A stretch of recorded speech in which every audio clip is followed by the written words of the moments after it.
Ispod općenito nalazi se snalaženje po Teamsu, video i fotografije.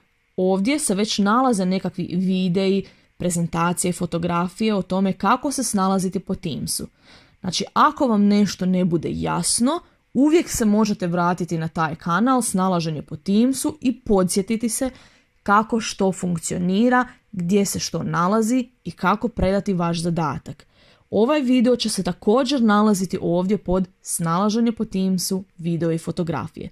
U ovoj grupi ne možete postavljati pitanja, pa se možete meni javiti direktno. Znači, ovo će biti samo za čitanje. E sad, kako do Yammer grupa? Ovdje ispod snalaženje po Teamsu nalazi se Yammer grupe.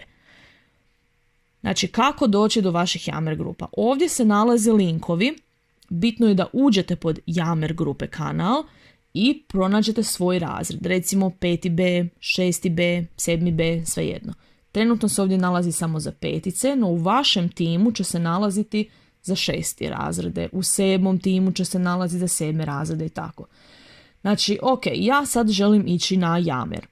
Pronađem Yammer grupe, pronađem svoj razred, kliknem na taj link i on će me direktno odvesti u moju učionicu na Yammer bez dodatnog prijavljivanja.